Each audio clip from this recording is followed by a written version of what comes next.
What's up, YouTube? Here we are, Josh, back again with Zexal Weapon Incorporated, showing you my deck profile that I promised last video on my gagagas. Alright, so hey, it took me a little while to get everything I needed because, you know, trouble in the mail and whatnot, but now that we got it, we're on schedule, and we can start on with the deck profile. So, hey, let's jump right into it. Okay, with the gagagas, you gotta have the main man. That is going to be straight up your gagaga magician. Gotta run him at 3. He's the one that jumps up in levels, and he's pretty much the main character until Sister comes out, believe it or not. Sister is going to be the ultimate support for this card, allowing you to search out the gagaga spell and trap cards. But in the meantime, we do have some pretty BA monster searching cards, which we'll get into in just a little bit here. So there's 3 gagaga magicians. My preference is I run 3 girls. Why? Because I love the female? No, I'm just kidding. Because Gagaga Girl has that secondary effect where when she uses an XZ, she makes a special summon monster on my opponent's side of the field attack down to 0. Now, in combination with the Machu Meg play, she is excellent. Nevertheless, she's also another Gagaga, and I do run Gagaga Bolt, which is card specific, but allowing me to, more Gagagas means that card never goes dead. And when Sister comes out, she'll even be more effective because rank 5 plays is going to be just shenanigans. So, there you go. I also run 3 children. 3 children because they're the special summon play, and you know what? I like them. They bring themselves out. They can move. They can make matches happen. They make game. Now, because I also like to run the other search card that's fairly recent, I also run some go-go-go's. For instance, I run 3 go-go-go giants. They're a 2,000 attack point beater that special summon one another out from the graveyard just upon summon. So there's your rank 4 play instantaneously into, say, Utopia. And he's excellent. Plus, he's 2k beater on the first turn, so drawing into him alone is never officially bad. A one of is the Golem, more or less because he's a defense play if you need to. Plus, he's an 1800 attack point guy, so he's very good. He's never bad. Another one is a tech choice. I chose to use the Photon Thrashers instead of like Mystic Tomatoes or something to search out Gagagas, more or less because he's a 2100 attack point beater, and something like opening hand if I have him and one of these other go-go-go's. It's a first turn for like rank 4 play. So more or less, rather than waiting, I like my stuff now. So there we go. Now for the reason, now my Gagaga build is a Zexal weapon build. Hello. So here we go. I run the 2 tornado bringers and I run the 2 blades.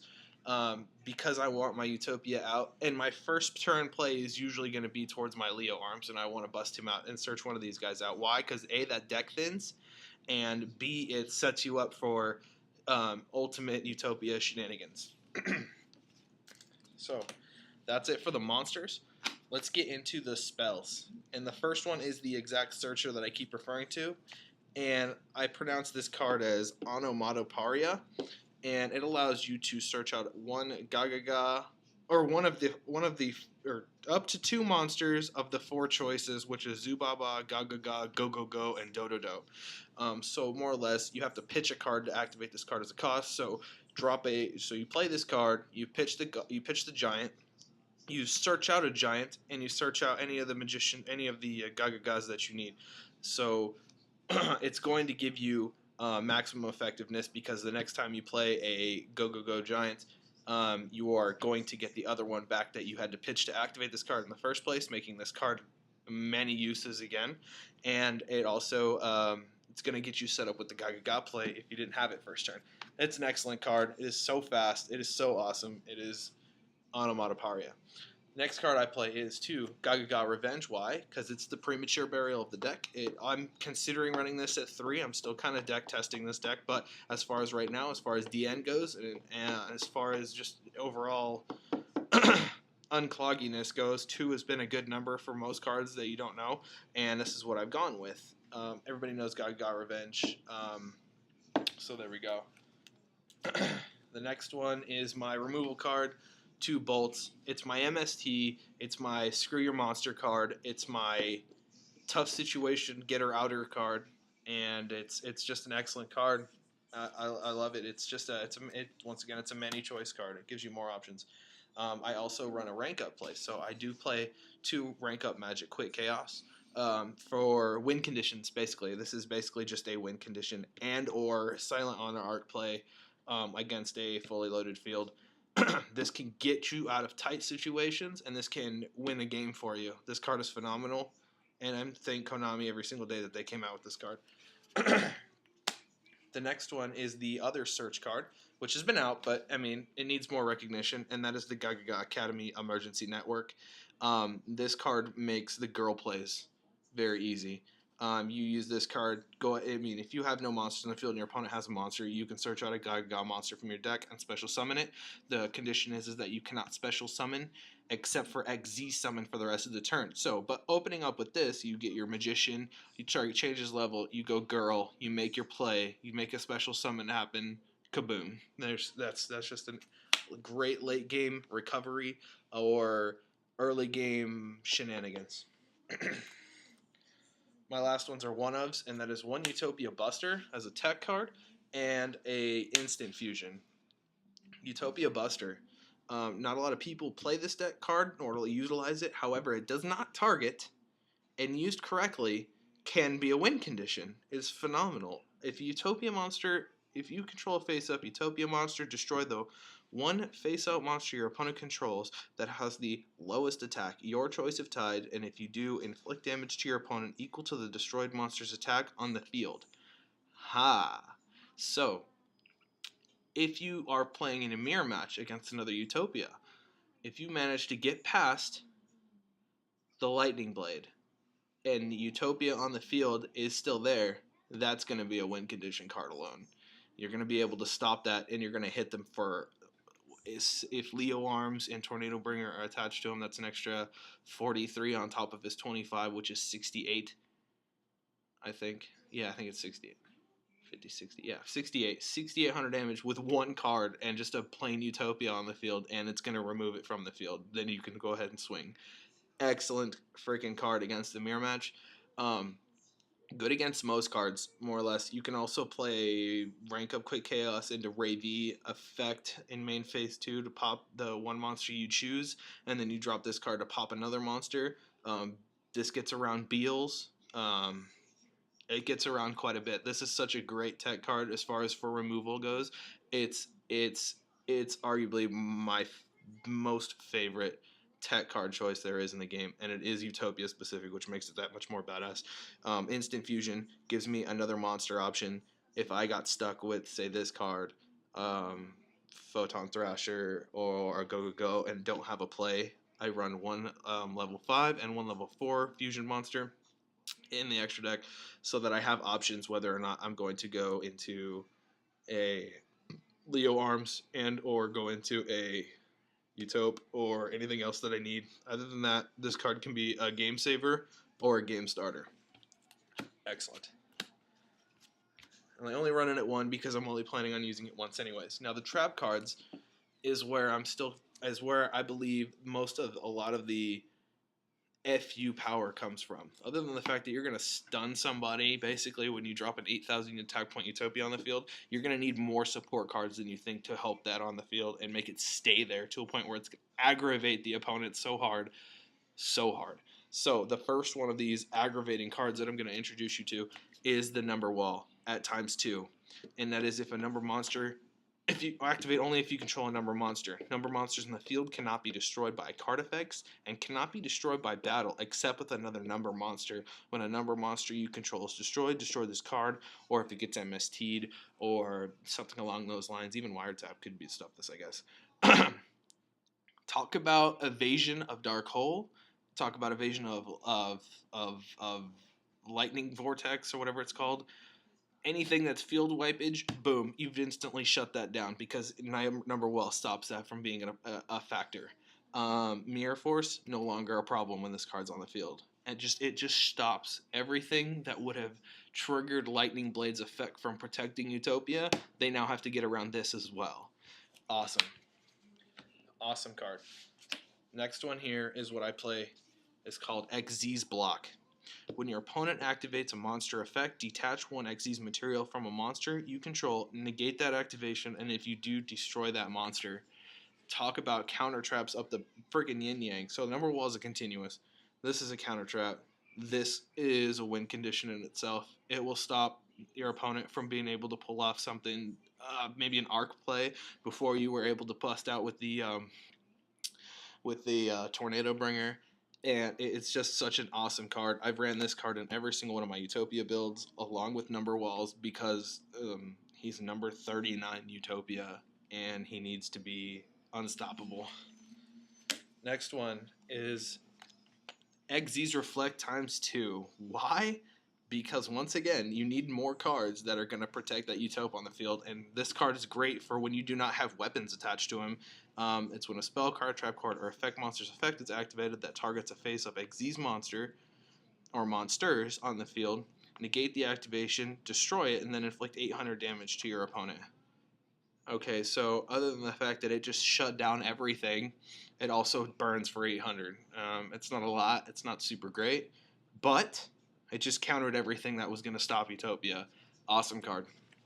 Awesome card. The last one is one of my favorite trap cards in the game, and that is Wiretap. Another counter trap card. When a trap card is activated, negate the activation, and then if you do, shuffle that card into the deck. Goodbye, Solemn Warning. And that is the best play against it with this card is Solemn Warning. Your opponent costs 2,000, and you send it back to the deck for them to try and use it again. Awesome. This card right here is excellent. This obviously works for any monster that you play. So if you're going to make the huge play and someone's like, torrential, you just go, Wiretap. I'm not going to worry about that. Or if somebody says, let's compulse it, Wiretap, because, I don't want that and by the way, later on, you're not going to be able to target me with card effects anyways, because I got Tornado Bringer. Anyways, so yeah, let's look at the extra deck now. The extra deck consists of triple Utopia, obviously. If I'm playing a Utopia build, it's going to have triple Utopia. Now, however, I do play the rank up cards, but I only play one of each of these rank ups here, and that is Ray V and Utopia Ray Victory. More or less because the use of the gagaga build allows you to go into more things and allows you to be more tech savvy as to what you actually want to play. So I brought these down to 2 more or less. Also because Utopia is going to be a beater on the field anyways. These cards are going to be win condition cards alone. If you play, you swing over something, it's not quite destroyed, and then you quick chaos into Ray V to just pop something else and then use his effect to win game. Or say your opponent's like super heavy back row, like artifact status, or so they got some sort of indestructible freaking get around with Beals or something like that. You go Ray Victory, negate the effects, and just trample over everything. Their back row can't be activated in response, so it's awesome.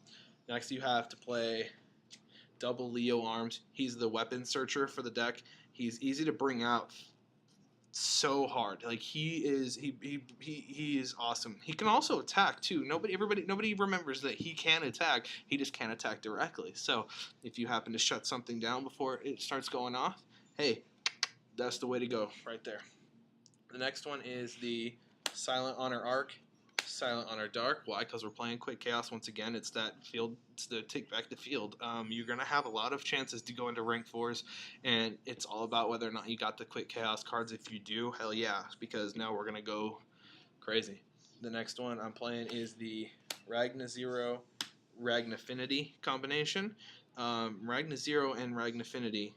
I haven't had a chance to use the Ragnafinity yet, and I may drop it depending on what's going on, but Ragna Zero is excellent against Boojins, for instance, and I have a lot of people playing Boojins at my locals, which is why he's still in the extra deck, and it shuts him down for the most part, and it's awesome. The next one is the next card that I would be citing this one out for is the, not Requiem and Berserk, but number 80. So that I can remove back row from them. So say I want to go into this and then go into the other guy and remove their graveyard. But that's just conversation for another time. But anyways, Ragna Zero, because of my locals, kind of demands it. The next ones are a bunch of one-ofs. I have the Diamond Direwolf, more or less because he's rank 4. I mean, he's a win condition himself too. He can win the game.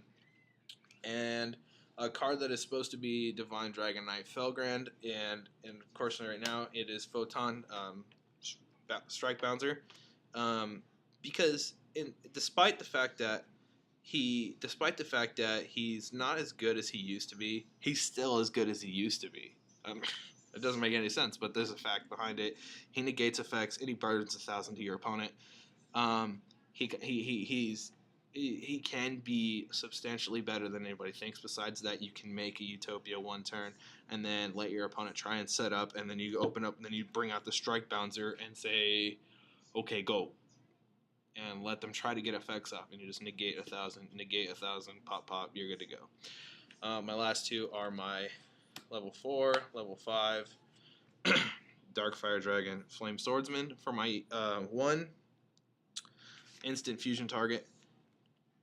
And that's about it, man. Comment, rate, subscribe. Let me know what you think. This right now is my favorite deck. This is my locals deck. This is the deck that I play the most, and I'd love to hear you guys' feedback on what you think I should also what should be done. Other than that, I'd love to get into a comments discussion about whether or not what you guys think about Sister coming out soon, and how you think she is going to be just the tits of the deck because she's the searcher, and her effect allows you to get into the rank 10s, 9s, and everything else that you weren't able to get into originally. She makes girl play into rank 5. She makes Gagaga Magician up all the way up to 10. So excellent support coming out soon, and excellent ways to go into. I know I mentioned Machu Mech really quick. And believe it or not, the Machu Mech is going to be cited in for the Ragn Affinity, and the Divine Dragon Knight Felgrand would be cited in for the Strike Bouncer or the Dire Wolf. Tell me what you think about that too. Give me kind of some feedback. What you think? All right, peace out.